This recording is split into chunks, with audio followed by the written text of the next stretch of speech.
Okay, then welcome everybody to episode, what is this? 13?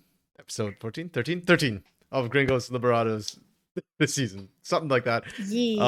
Yeah, you can tell slightly different today. We've only got two of us. It's just Soph and myself. This week has been kind of busy. Soph, how are you feeling? I hear you're not in the best of health right now. Yeah, I just got such a super busy weekend and I'm focusing on preserving my voice. So I'm going to be very nice and quiet. And I'm still very excited about the matches going forward tomorrow specifically that I'm going to be on the helm and this weekend as well the match that we did for Paid and VKS that was very interesting. Yeah, for sure. So we'll just dive right into it. Thankfully, not too many games this weekend from the CBLOL side of things at any rate. We started with Saturday, Furia versus Loud in the lower bracket. And both those teams were fighting and scrapping for their playoff lives, if you will. And on Sunday, we had the winners finals, which was Pain versus Cade Stars, which had a lot of hype going around it. We'll start with Furia versus Loud, because that one, I don't know if I call it a banger, a bit of a clanger. I mean, it went the full 5 games. Well, to be fair, it went the full 5 games on the round one, right? But it kind of Yeah. felt like Furia was much better on round one than they are now. But at the same time, although we have been seeing so many different teams, like not different, but so many different matches happening all throughout those weeks, it was just a difference from round one to round two. For Loud Furia back to back. Yeah. To us, it felt much longer, much more space than that. To them, it was just one round differential. But to me, the difference was night and day between Furia round one and Furia round two.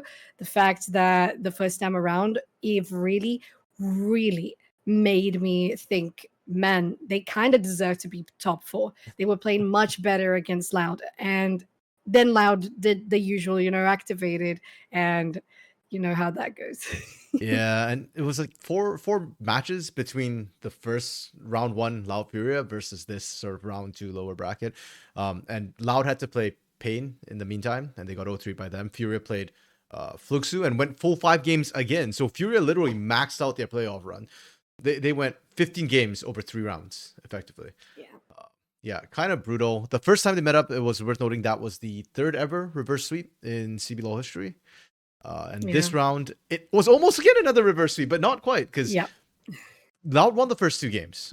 And watching those first 2 games, I have massive questions. ZZK's champ pool seems to be a massive issue. Like, he just doesn't look great on tanks. He made me believe last week and the week before that maybe he could play tanks a little bit, and then he went on Ornn, he went on Udyr. Yeah, it didn't work out. What really frustrated me was he lost lane against GP, Gangplank, in game 2 on Udyr. It's like, how do you do that? Like, Gangplank is okay. He can be a bit of a lane bully, but not against Udyr. No, not against Adira. I agree. Yeah, it's so difficult because the teams, when we see them in the first round, they start playing more matches and you can see the flaws starting to pop up because they're even more Yeah. under pressure, especially when you're on low bracket. That's like elimination on the horizon. And the fact that Fuda did like 15 games worth in series out of these 2 rounds, it's just insane to me. They were really, really trying. There was Yeah. a lot of determination, a lot of focus, but individually, like you said, it feels like some of those pieces were maybe lacking or just overall not able to fit the space they were needed in those specific matchups. Like they did good, but not good enough against Loud the first time. And this time, it felt like Loud was even more warmed up, had already lost to Pain as we sometimes expect, but the sweep was rather strong from Pain as well. So Loud was a tad bit more prepared, and Furia just started crumbling, unfortunately. Yeah, and it just feels really bad for Furia. Lack of experience, perhaps, speaking here, because Yeah, going to 5 games every single series not ideal, especially when they went up against Fluxu. The fact they couldn't finish against Loud, I think, was also a massive problem. The first time they're up 2 games and yet you lose 3 straight. The second yeah, time, like, it's a lot harder the second time because they almost reverse swept. But in that yeah, critical game 5, especially, I thought, okay, Tuts and IU has been consistently good throughout this entire split and most of in the playoffs as well. IU's misfortune wasn't my favorite. Like, it was very hit or miss to me. But in general, IU's good. Tuts was spectacular as always. Jojo, I thought, did well in the playoffs. Wiz was a bit of a question mark. He had some amazing games, but this playoffs or this series in particular, he wasn't the issue. A lot of it felt like came down to ZZK, but in the last game, Wiz felt a little bit off kilter. IU didn't feel like he was as locked in, and Jojo ended up with 3 kills. Now that's not normally a bad thing, but as a support, each of those kills he took was kills that could have gone somewhere else. So as a whole, I just felt like Furia, they showed us how good they can be, but it did feel like a little bit they weren't used to playing best of fives. They weren't used to high pressure situation, and Hmm. very very unfortunate. Whereas you look over at Loud and they clutched up like they always do. I said this last week too. Until I see Loud eliminated, I just Yeah. can't say that they're going to be out of playoffs because they Yeah. just Hmm. somehow keep surviving. I agree. It's just something that you cannot compute. Like the algorithm of CBLOL is Loud makes grand finals, right? Yep. And the outcome has been they not just make grand finals, but they win 4 times in a row. So it's something really difficult to let go of. And I feel like everybody feels that way. But Yeah. still very surprised, like happily impressed about how Furia managed to get all of those games, especially the 10 total against Loud, the way they did, like keeping that strength there, even if it wasn't just enough to wrap it up at the end, but still drag it as much as they could. The one against Fluxo, I agree, they really should have just used that series in particular to show like how much they can wrap up a game. If they didn't, it's because they couldn't. And unfortunately, it did show up in the Loud match where Loud is going to wrap up a game when it's necessary, when they need to do it. And I'm going to mention as well, as you pointed out, the misfortune for Hmm. IU in particular. They played it almost every game. It was just the one game, the game 4, where Loud banded themselves Yeah. and they went away from it. So it was the Kaiser Zaya matchup, Zaya for IU and Kaiser for Root. Root is a very good Kaiser, by the way. But all of the other games, it was Misfortune Zeri, Misfortune Zeri, Misfortune Zeri. Personally, I think from Furia, if they are feeling like there is a problem, they should have changed it. For Loud, Yeah. keeping Zeri for Root, late game, prowess, navigating team fights is what he does best anyway. Yeah, I fully agree. Mobility for Root is king when he's got agency.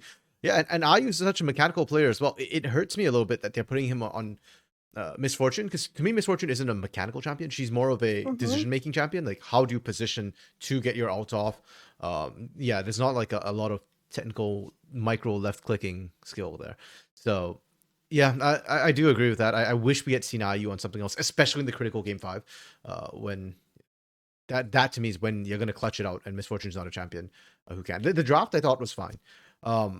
Now, speaking of draft, we should probably talk about GP and Nasus a little bit. Our first Nasus in the region, ZZK whipping that one out. Yeah. To honestly not bad effect. And the gangplank, which was kind of weird. Like, when Robo started pulling it out already, I was kind of sweating. Like, I wasn't a huge fan of it, not into the year. But then ZZK in game 5 decided that, you know what, I will try and show you how GP is played. And I say try and show because I do think ZZK did a better job on the gangplank than Robo. But when it came time to clutch it out, it wasn't the carry that Furia needed. Like I feel like if he Hmm. had gotten his hands on like Kennen, that signature ZZK pick that's been popping off, he could have done a lot more. Oh yeah, and I'm looking at the ban phases as well. Kennen wasn't even touched. Yeah, At least once. Once it was just once game 4. It was banned. Aside from that, it wasn't. So yeah, there was definitely space for them to have changed up the composition or the strategy overall. And as we spoke about before the podcast started, it's not just about the gangplank.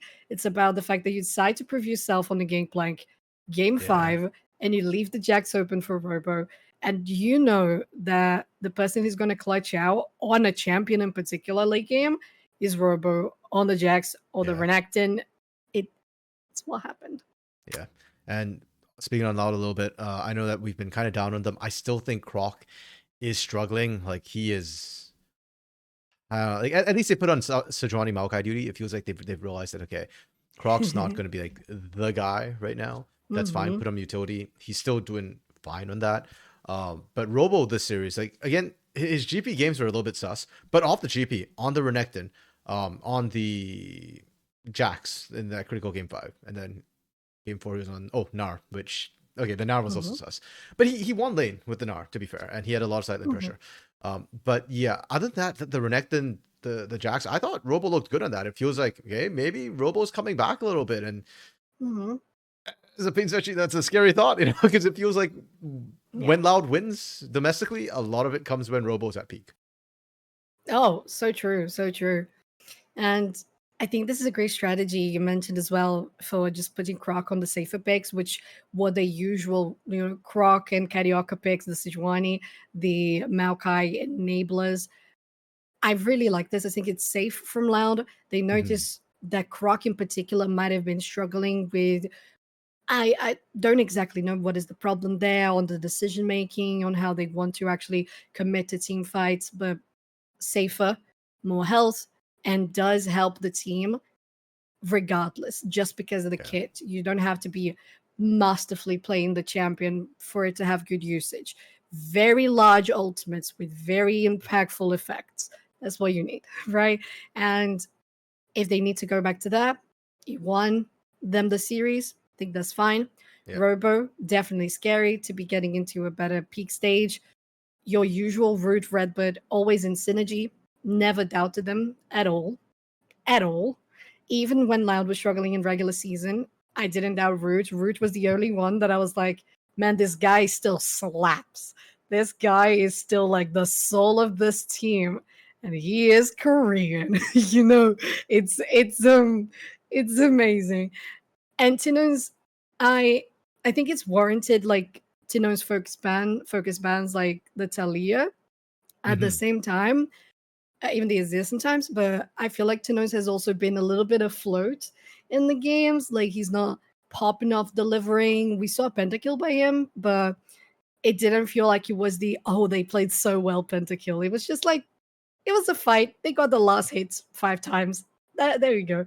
You know, I'm interested to see how it's gonna go this weekend because Red can bring that instability, that chaos that could shake things up for Loud.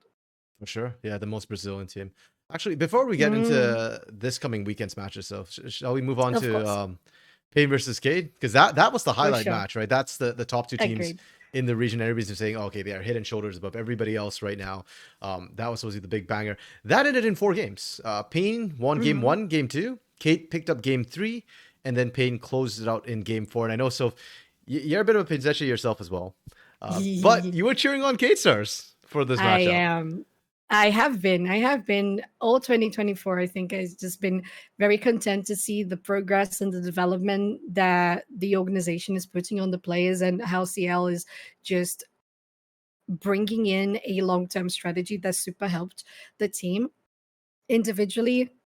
Gosh, Smiley from being like one of I'm not gonna say the most questionable, but one of those like bottom lines ADCs in the Mhm. beginning of the year, and then they're like, he's not gonna out hands anybody, and then he does. This Yeah. split, he's managing that laning phase. We all know that he was struggling split one. This time around, he's doing much better. Overall, I think you and we have discussed that for VKS, Leleco actually showing a little bit of those flaws more than the rest of VKS because of Mhm. pool, because of sometimes giving priority in the laning phase. I feel like Leleco hasn't really stepped up as much as the other players have. And the other ones we all know the quality of. We know Predelta, Gigo, Desamis, all that jazz. And facing pain, they struggled. They Yeah. really did struggle. 100%. And I think we're talking about Lecco because that felt like the biggest gap, yeah, in all the lanes. Like we were going in, and I remember last week, we were talking about it here on the podcast. I'm saying that, okay, you look across all the lanes, it feels like Pain wins out pretty much every single lane by just a little bit. And Leleco last week was having a great performance on Marksman.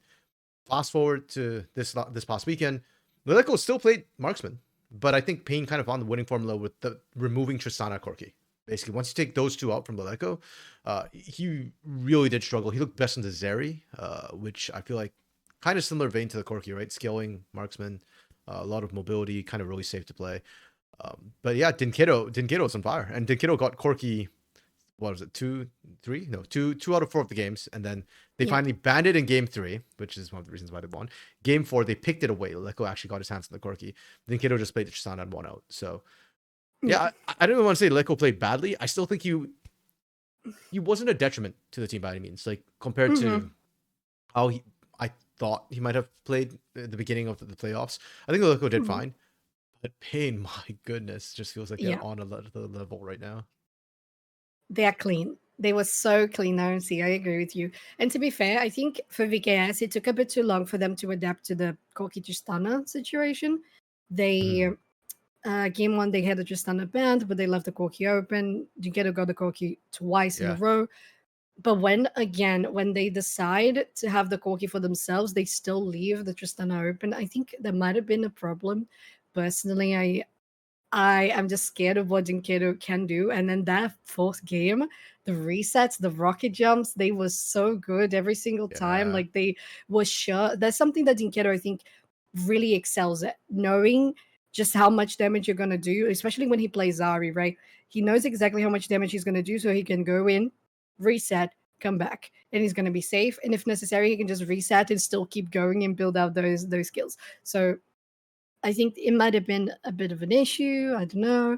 There was, again, and there still has been, such a big focus on the misfortune. Sometimes I feel like teams are more focused on how the meta is at the moment instead of just looking exactly as the matchup is. You're playing against Pain. Yeah, Chita has played the misfortune, but the misfortune was played by Pain on the game in which VKS won. So maybe they could have learned something from that and not used the slot to take the misfortune out. I would have much rather seen the Tristana on that ban roll. So personally, it was something that I hope for VKS now, because of course they are in the lower bracket, that they can start analyzing a little bit better. And overall, I do trust CL and how he has been adapting throughout the season. Are they going to adapt fast enough? Is the question. But Pain, they were so good. They were. I'm not going to say they were miles away, but they were so good. yeah. Threats in every single line. Now, as you pointed out, Titan, the one game Pain lost, Titan was playing the MF.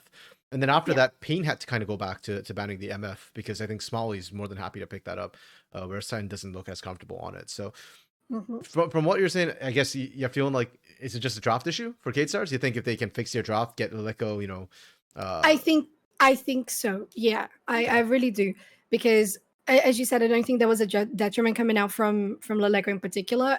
And if we are being very, practical about VKS, Laleco would be the weaker link, hmm, especially in like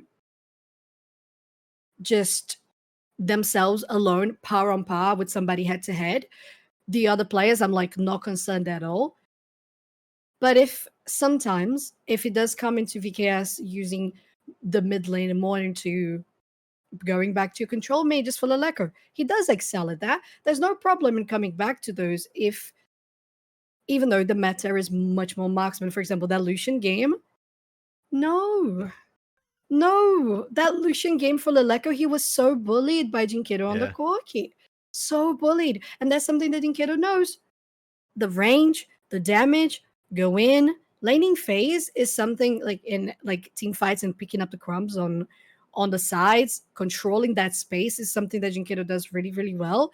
And Leleco was just like, bruh, get me out of here, please. yeah. Please, I cannot stand being here anymore. And even later on, they were just dying so quick. Yeah, and to me, like losing the Lucian Corki matchup, like when you're the Lucian playing the Corki, if you lose the lane, something's gone horrifically wrong. Like you need to get pressure Mhm, down. We seen Kiddo play the Lucian as well, and sure, he wasn't like he didn't get a huge CS advantage. I think it was against Loud, if I recall correctly. mhm. But he got Prio in Let me lane, double check. which we didn't even see with Aleko. Like he wasn't getting Prio, Kiddo was getting Prio, and getting a CS lead, and better scaling. Like it was just absolutely brutal. While you're checking as well, Yeah, I it do was it was against Loud Loud, against right? Yeah. Jinkido on the Lucian, Chinon's on the Aurora. Aurora, yeah. So like even then, like yeah, he didn't get a CS lead coming out of lane, but he did get pressure and he got first move every time to work with Karaoke.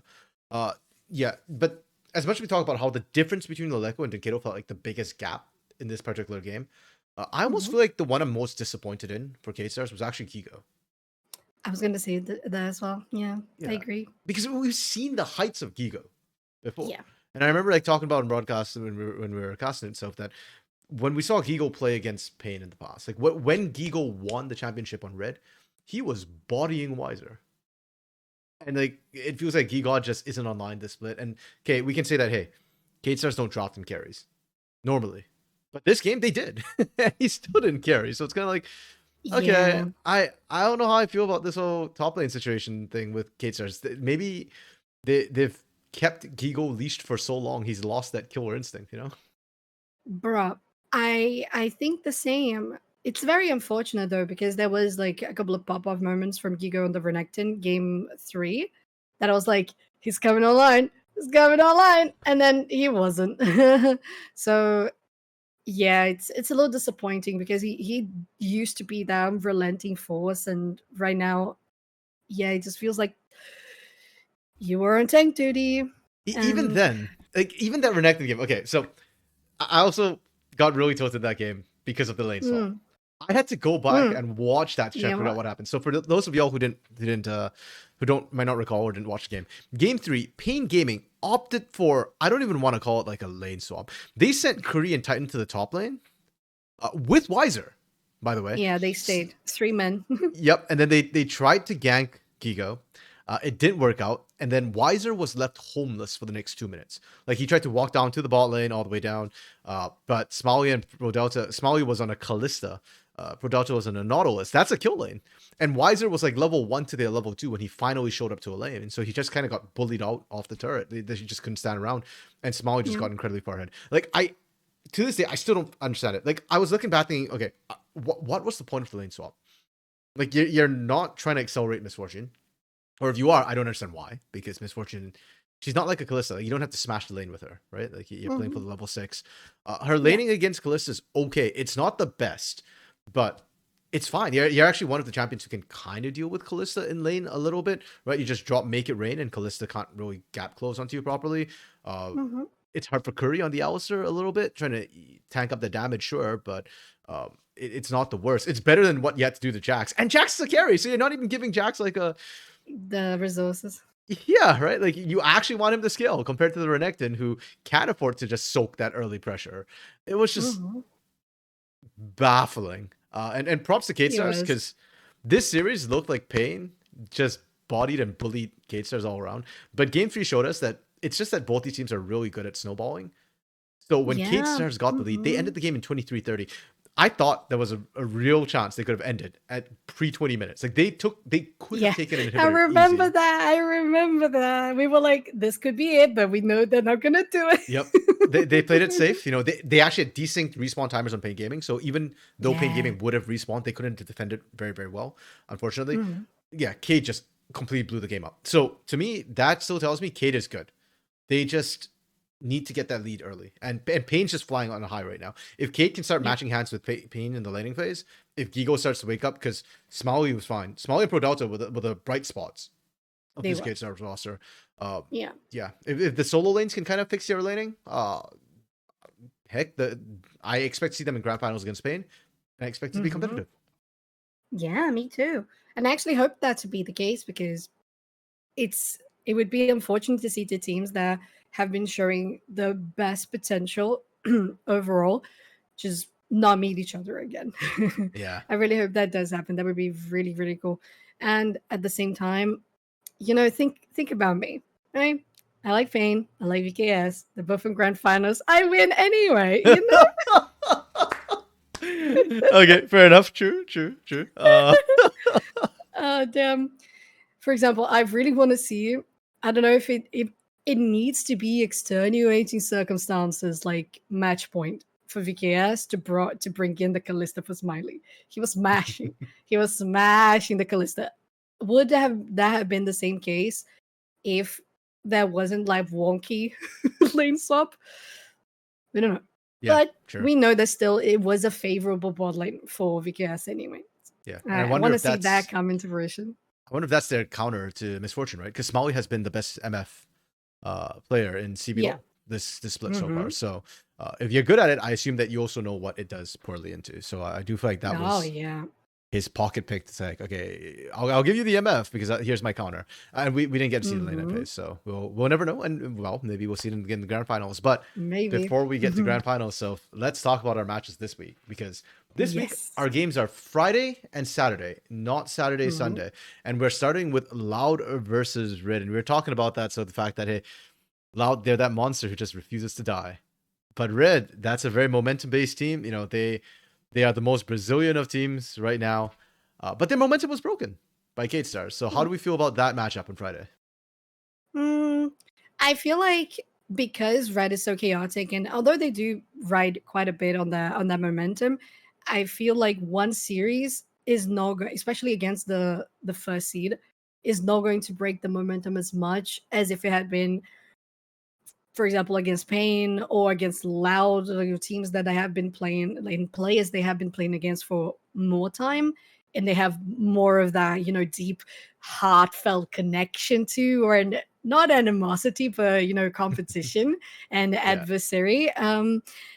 I think they're still going to be in a good place. I think they can still ride the high of 11 or more win streak where they were on before facing VKS, and the key to me for Red Canids to actually get Loud out of the competition is to be unpredictable, is to be their true selves, and just, go chaotic, do the most Brazilian like clown fiesta stuff as possible, because Loud, they can be methodical. They can build up their strategy mid game, 15 minutes. We start preparing stuff to wrap up soon. But Red, I feel like they can kind of like change or shake up those foundations, and it could be a weak point for Loud. sure. Yeah, I agree. I think Red has shown that they can make changes. If anything, I'm scared they overcorrect sometimes in some of their changes. Right, like they swing from extremes. My biggest concern for them, actually for this series as a whole, is going to be drafting between both of these teams. Because we know that right now Loud is still struggling with their drafting. Tinones doesn't play marksman. Uh, he tried the smolder, it didn't really work out. We know that Robo is, it feels like, testing out picks in the top side again, right? Like with the GP. I know Yeah, it was CZK who without the Nasus, but I wouldn't be surprised if Robo ends up whipping that out at some point as well. He's always yeah. been a very always been a pioneer in the top lane. Croc feels like his shampoo has been very limited right now. It's Maokai, Sejuani, or bust for the most part. So those are my concerns for Loud's pool. And then I look at Red's pool, and Kate Stars won by banning Lilia. Like, I've been calling for the Lilia bans. It's not Greptar who's the problem. Like, even if you ban Yeah. out the Scion, there's still other things he can go on, like Galio, if he wants something tanky. Uh, so it does feel like it's the Lilia diff. And Kate Stars banned Lilia. They won 3-1, nice and easy. It's been Hmm. 2 weeks. I don't know if Red have some other pocket pick for Aegis. He's Hmm. another player who has a very big champion. I remember he whipped up Diana in the past, for example. Um, yeah, but I think a lot of it will just come down to draft and whose pools have grown during these playoffs. Yeah, very true. And it could just be, not gonna say weak jungle moment, but definitely like a reduced jungle moment for both sides. It could be crucial and maybe just heavily influence Mhm. the priority that solo lanes are going to have, like F&B versus Robo. I think F&B personally is in a better position. Like individually, I think F&B is a little more prepared, a little more bulk. And on the other lanes as well, as much as Tinos hasn't been like popping off, he's still the reliable mid laner for sure. Yeah, And I think in this case against Grafta, Tinos still takes the upper hand. Now, going to the bot side, it's unpredictable, right? yeah. Because you're talking about like a lot of aggression, unpredictability versus the tried and tested root late game carry, 1v9 kind of stuff. So it's it's quite a lot of different power spikes for both teams. And as you say, like draft is going to be nuts to understand how those two squads are going to be trying to navigate the weak points of each team. Yeah, I feel like Bruncy too has changed up the style with like the Aphelios picks he's been going with. Right? Like Yeah. that's good skilling as well. You can match root and perhaps even exceed root just in terms of what root has been looking to play. But going back to the top side a little bit, I think the Robo F&B matchup is super interesting too, because if you see every team against Loud so far has been triple banning Robo throughout the draft. Yeah. And Hmm. in a way that gives Croc a free pass in terms of his champ pool. We've not really seen him punished too heavily for that. But as you pointed out, like FNB is really good. I think FNB is one of the top laners where you don't have to ban Robo's pool, and FNB can I still go agree. toe to toe. Even if Robo gets Olaf, even if he gets Renekton, I think if you're red, you're like, I'm fine with that. FNB can handle that, and that means they might be free to just pinch Croc's pool. And you're talking about junglers influencing the solo lanes. It's top Yep. laner specific. Yeah, I agree. I think that's more impactful than just trying to straight up ban out Robo. Just ban Croc Yes, and then have Aegis go camp top for a bit. for sure. I think that makes a lot of sense. And with what we can see as well from Aegis. So Aegis played Vi, Ivan, Maokai, Zyra. So already off the bat, you have so much more than what we have seen from Croc and how much he has been limited. Mm-hmm. Aegis is going to be fine, right? Yeah. There's not that much that you can pinch in the jungle that I don't think Aegis would be comfortable. If he can run the Zyra, he can run the Brand, right? If you Yes. can run the Maokai, you can run the Sejuani. You can run the Vi, you can run a Zinzao, right? So all of those things, I think Aegis is going to be more comfortable if they go for this strategy tomorrow. Like, I'm going to be so happy to see that you called it because I think it's a spot on strategy. Well, so then tomorrow or on Friday, Mm. who do we think is gonna win, Red or Loud? Oh man, as much as I have been hyping up for a red light comeback on this one, um, hear me out. We Okay. have been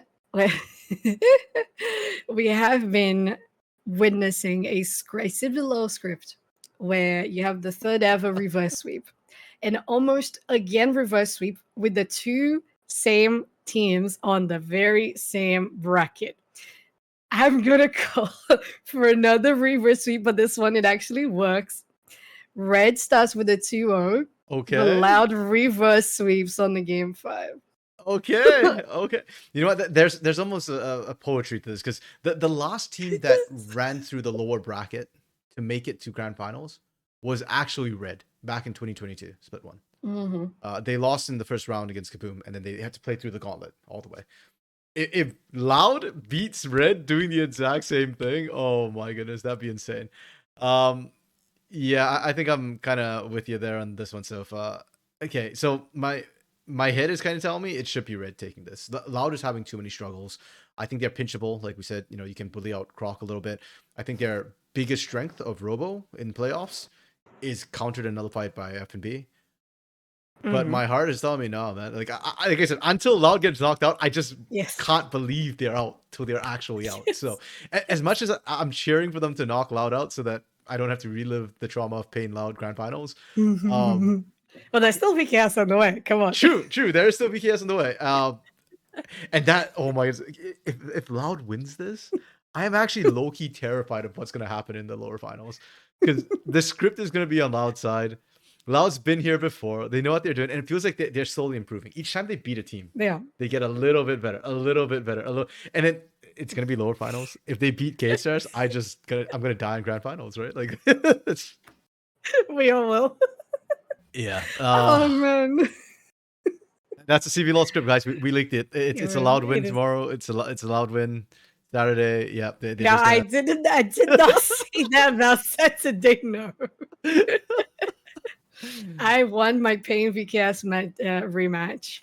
I would love to see that too. I think that one would be more fun and interesting. But yeah, I think Yeah, that's it for CBLOL. I mean, we're getting near the end, so things are getting shorter, folks. Like it's for sure, for sure. more laid out. But speaking of Paint versus Cade Stars, let's do a small aside, because Soph and I, we just watched the Academy games this week, where they had, well, or they have now, pardon me, Pain versus Cade Stars Academy as their grand finals Mm. for the second split. And if y'all don't follow the Academy side, that was a bit of a surprise. Pain being there, understandable, but the Cade Stars had a rough time in Academy this split.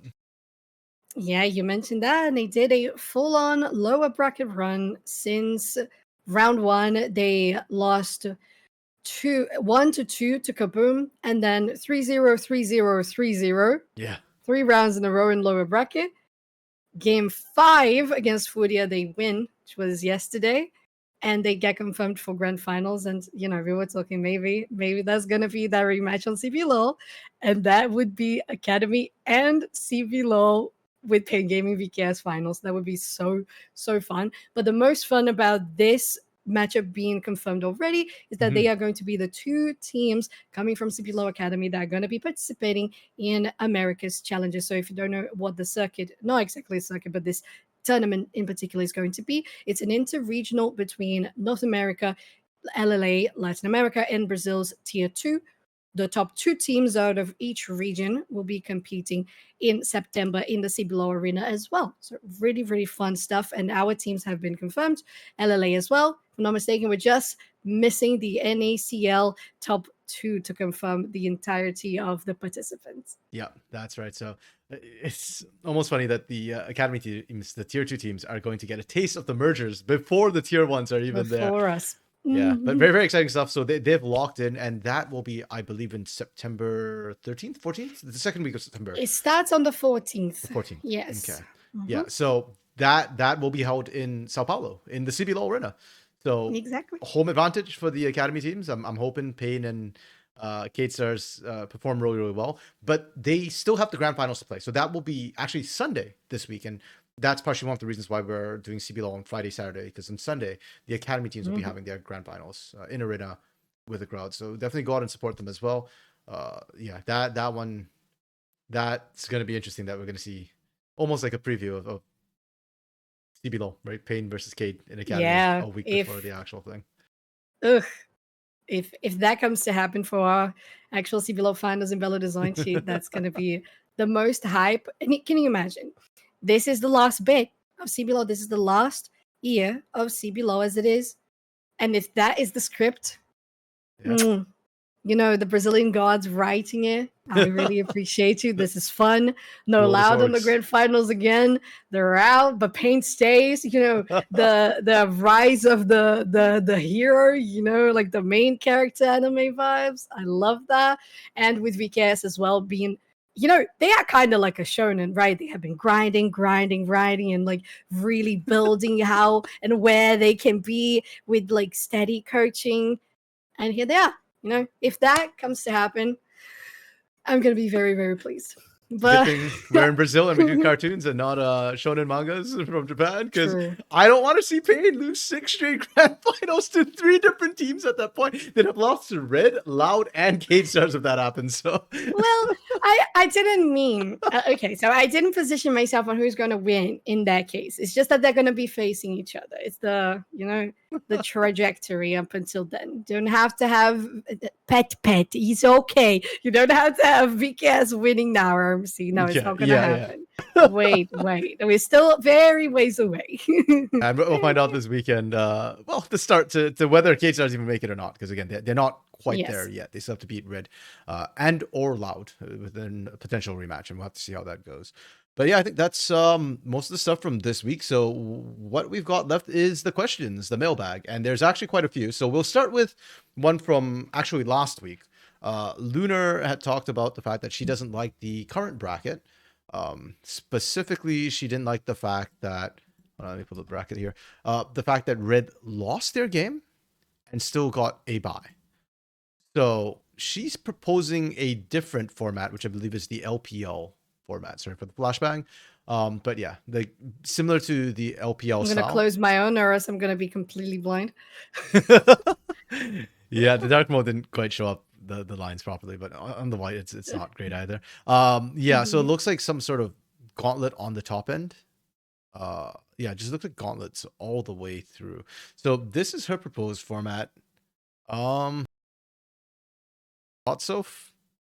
I think I'm still a little, trying to understand overall how that would actually work, because there are a couple of like differences in the total amount of teams that we know are going to be participating on every conference next year.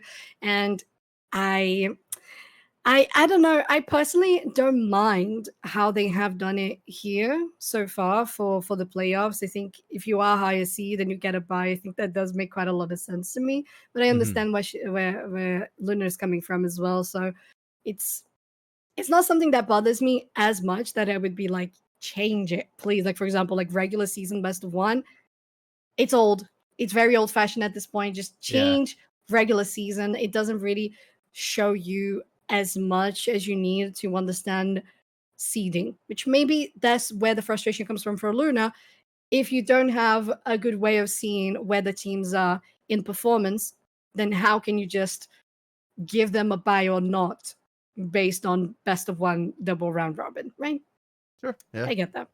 no, that's fair. And yeah, I guess I should clarify on this because you can see NA and SA. So this is sort of the dream bracket for the Americas starting next year when North America Mhm. or North Conference and South Conference end up playing against each other.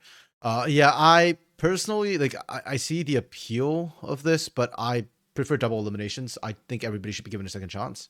So my biggest gripe with this format is that I think the teams that get eliminated early will not have a second chance. So Yeah.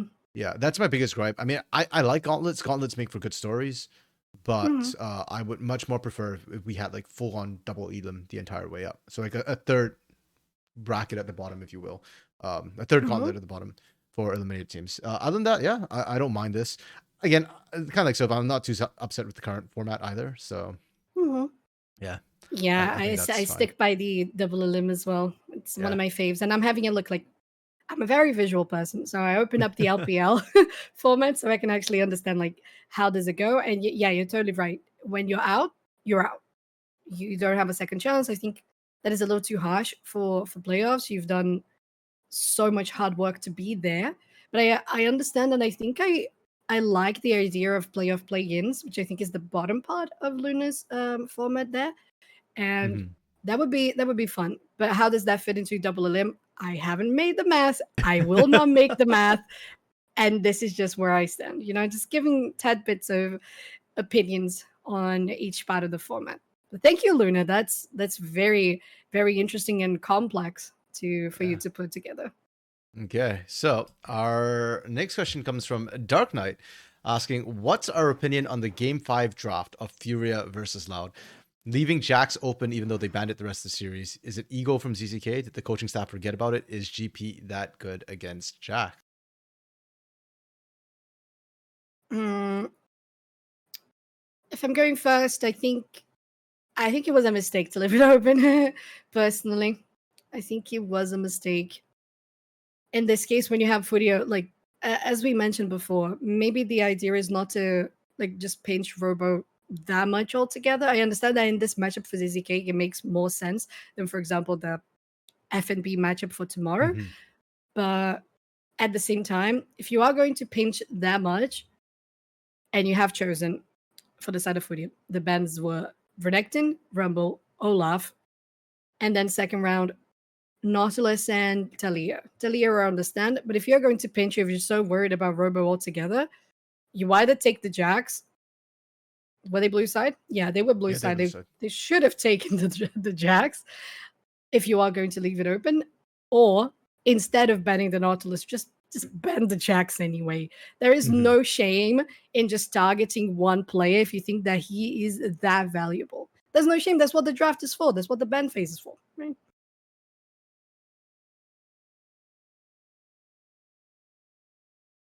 Yeah, that's a good question. Oh, it was red one. Okay, so yeah, the What was B1? B1 for Furia was Misfortune. misfortune. Yep. Ugh. I hate the B1 misfortune. She doesn't need that much priority, bruh. You can pick her later on. It's fine. Yeah. Okay. So for me, I think I don't like the Jax being open. If okay, so two parts of the question for me. The first part Mm-hmm. is, should we have left Jax open? I think no. If anything, you leave the Mm-hmm. Rumble open and you pick the Kennen into it because ZZK has done that matchup before and has done it Mm-hmm. plenty of times. Uh, or maybe you even leave the Renekton open, though that's kind of scary. And I guess they didn't because they did that game 1 and then ZZK got pounded in by the Ornn. But that's the Ornn Renekton matchup that you chose. It was on, yeah. It Yeah, wasn't I just just think Renekton. Jax is too scary to leave up for Robo. It is, and even worse is the scaling factor for Robo. If you're gonna leave that open, then you need something that can just win the draft or win the game immediately. And maybe that was the game plan because they went with the Misfortune, they went with the Ari, they went with the J4. All those are more early game oriented champions. So no, I don't think they should have left the Jax open. Now they did leave it open though, and to me that's kind of the problem. And that goes to the second part of the question: is should they have picked GP into it? Because GP into Jax is fine. It's actually a good matchup, generally speaking. You can use the barrels, you can slow them down, you can space pretty well. First couple of levels are a little bit hard, but once you've got a couple points down, once you've got the barrels rolling, you're golden because Jax really struggles to get in range, and you can disengage, you outpoke, and you outscale. One of the few champions that actually outscales the Jax. Problem is, it didn't fit the rest of your draft. Right? You went for early game everywhere else, and you picked the GP top. Now, could that have worked? Maybe. But it's very, very risky into a Jax, Azir, Varus, Braum. That's a full scaling comp that you're going to be playing into. Okay, take out the Braum because it's less about scaling with him. But yeah. You get the point. They've got triple scaling carries. GP into Jax is fine. GP into the rest of that comp, less okay. Not really okay. So yeah, I didn't like that draft that came through, and I felt like Furia throughout this playoff has been having draft issues. I still stand by what I said. I think their macro has been good. Their individual team fighting mechanics has been bad, and the draft has been questionable at times. There've been good drafts, there've been bad drafts, there've been like you can kind of see the game plan, but at the same time, you just make it harder for yourself. I would like to believe that the coaching staff didn't forget about it. They saw the GP. They probably went, we can GP into the Jax. The individual matchup was good. It was just everything else around it, not so much. Yeah.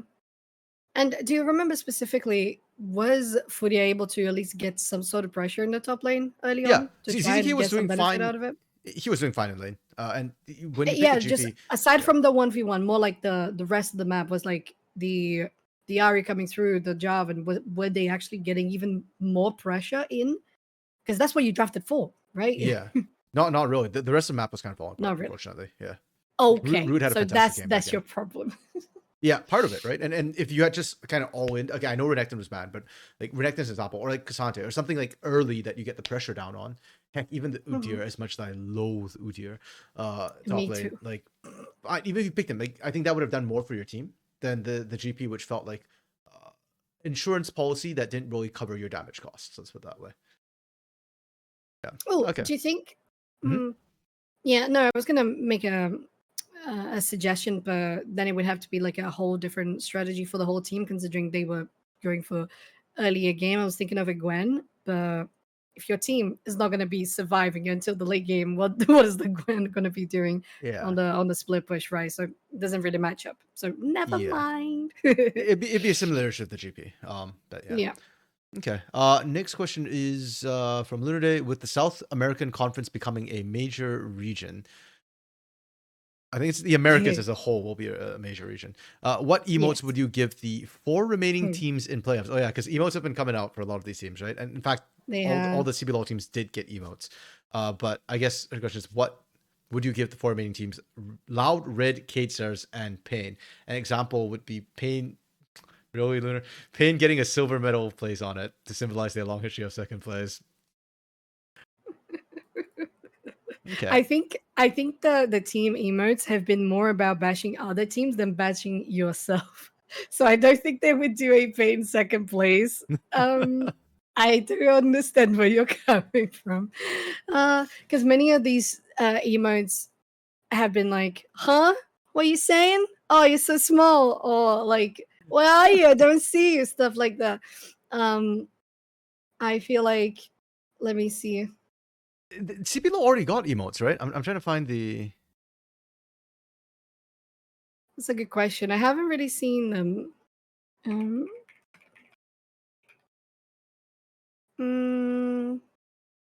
August. Oh, I think I found a low esports. Hold on. Oh, well, I went to low esports and the first emotes to appear are Fnatic, Genji, T1. Yeah, the LEC had them, and I remember that the BDS one was kicking up a storm. Oh, I found it. I found the CBLOL Okay, one. Hold on. Let me copy paste. So we have Furia. Oh my god, I love the Furia one. So Furia is a Black Panther filing her nails. Fluxo is just had Steel Azrael, and he's like, Okay, let me try and get this on screen. Oh, I like the loud one. It's just faz o L, do the L. Oh yeah, that would have been what I would have guessed for loud, or that would be my Yo, suggestion what's for that loud. for loss? Is that an ear? I gotta say, that looks hideous. Why is pain is just so boring. It's just a That's clap. lame. Oh my goodness. Okay. That's Okay, so so lame. I think I agree with this. The loud one should be the Faisale. That's Mm-hmm. appropriate. Okay, you know what? If anything, I actually would have had the Cade one for Pain, the absolute cinema for Titan. Because Mm-hmm. True. Titan made it a meme first. I mean, okay, IDL did it first, Bayano did it first, but Yeah. but you know, like that aside, like yeah, I think that I would have. I think they just went for the Pantheon as well because of the helmet. You know, that's was Yeah, their I mean, inspiration it anyway. does fit Cade pretty well, or potentially for Pain, something like I don't know, like a stone tablet with stuff written on it or something like that. Just so, like they're the oldest team, you know, like usually the Yeah, traditionals, something like like that. Mm-hmm. But um, to me, the Furia one is the top tier. It's so good. that's good. Yeah, She's just I like the like, Liberty one too. The I mean, yeah, but I that's don't get cute, it. but Like, sure. what's this got to do with Liberty? I might be missing Sure, something. no, you're right. It has nothing to do with Liberty as a whole. Yeah, The lowest one at least I, matches their color or but it's so old ugly. color. It's just so ugly, RMC. I think it's a year, and they're like, I can't hear you, but it's so ugly. Sorry, I couldn't hear a lowest over their 10th place finish either. To be fair, but yeah, Exactly. Pain and Red's one suck. Okay, so what would you do for Red instead of just the? Mm, oh, something with the fox for sure.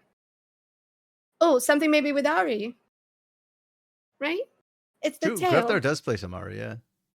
Mm-hmm.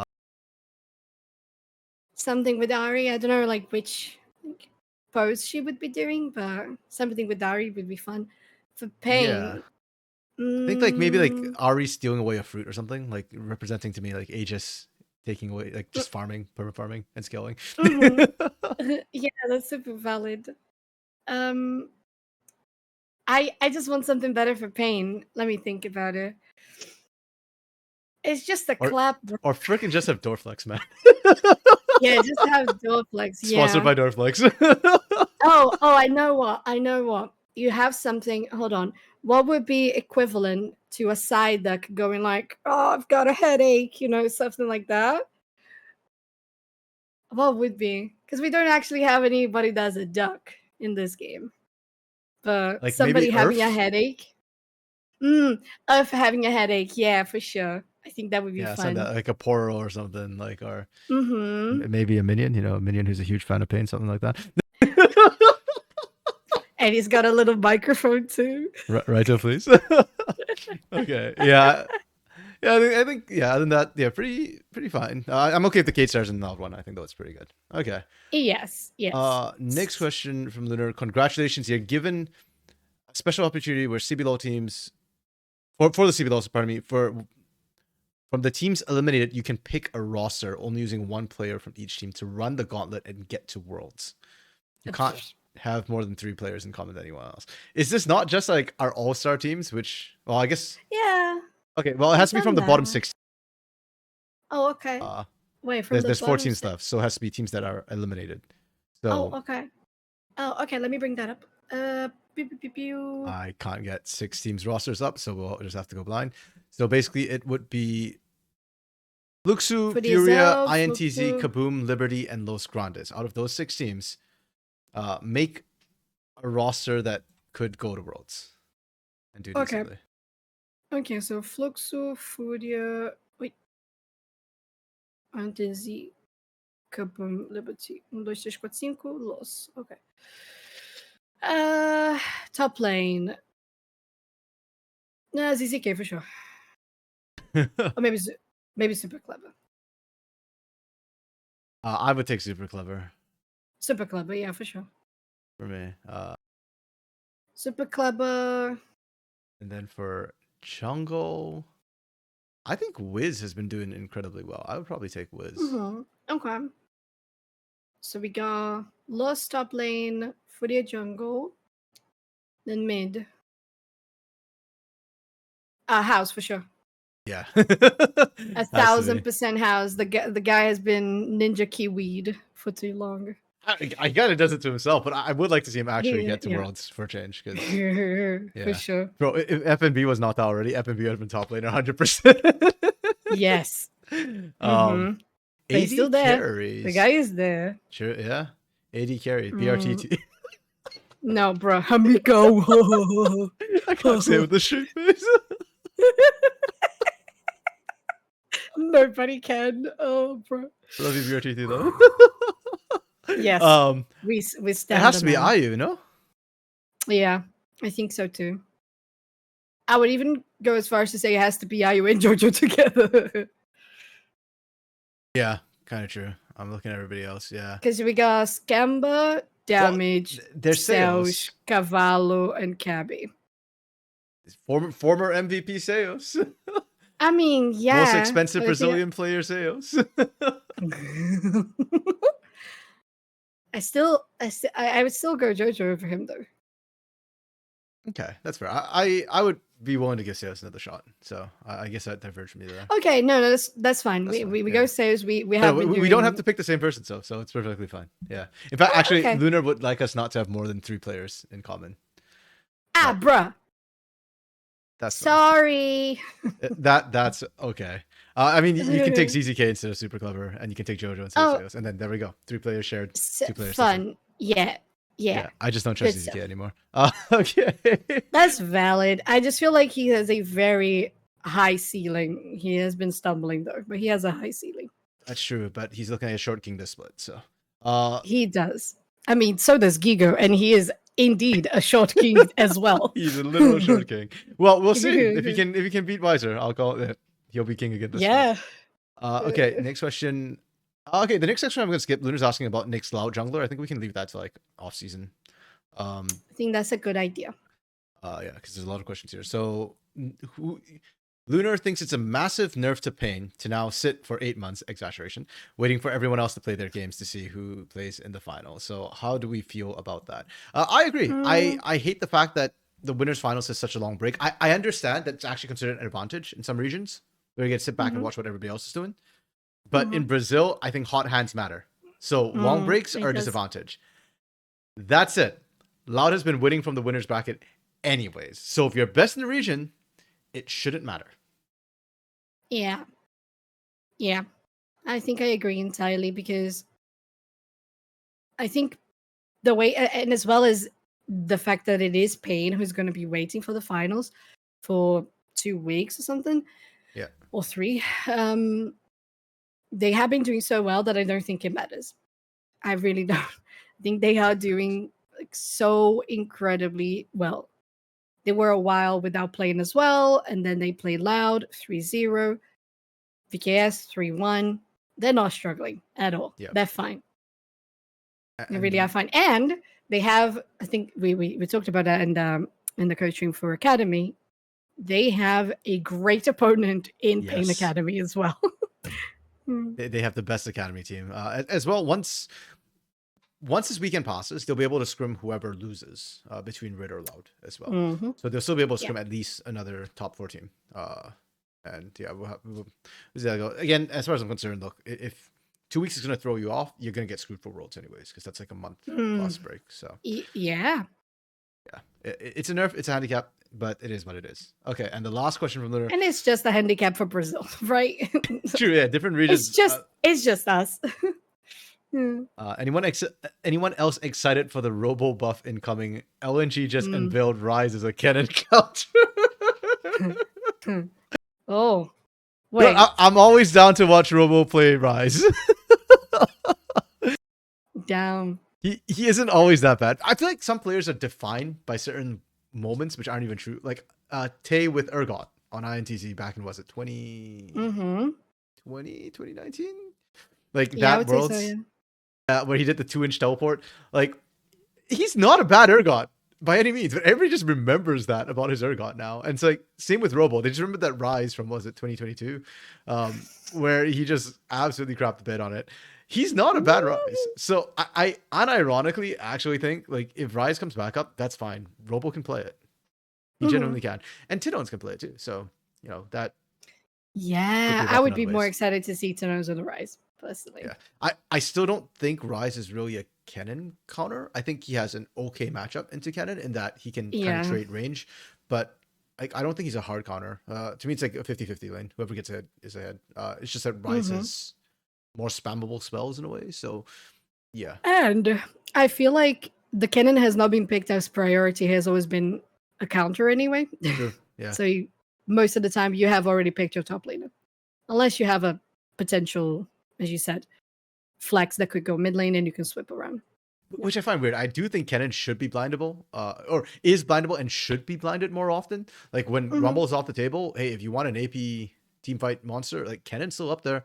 He does very, very similar things to Rumble in lane. He's still a lane bully with range into melee. So Yeah. maybe people will start picking it up, but it hasn't. He hasn't been the highest prio up on the Yeah, I list. don't So think it's going to be the case either. I do understand where you're coming from, and I totally agree. I don't think it yeah. really fits what Brazil has been going for so far. Yep. And ZZK has been eliminated, so it doesn't matter anymore. Yeah, basically, that is very true. It's not like it's a Gigo F&B RoboWiser specialty anyway. Yeah. Okay, well, that's all the questions this week, more than usual. So thank you for the questions, Lunar Dark Knight. Thank you, And thank again, you. to everybody who watches, you can give us questions in the community Discord, link below in the description. That's it for this week. Remember, we're starting Friday this week for the games. Yes. It's Friday, Saturday. Winner of Friday will have a back-to-back game on Saturday, and then we'll have a 2-week break before the grand finals are in. Where is it again, Soph? Belo Horizonte. That is the point. And that will be 2 weeks after this weekend. But that's it for now. Yeah, thanks for watching, and we'll see you this weekend. Thank you. Bye bye. Bye.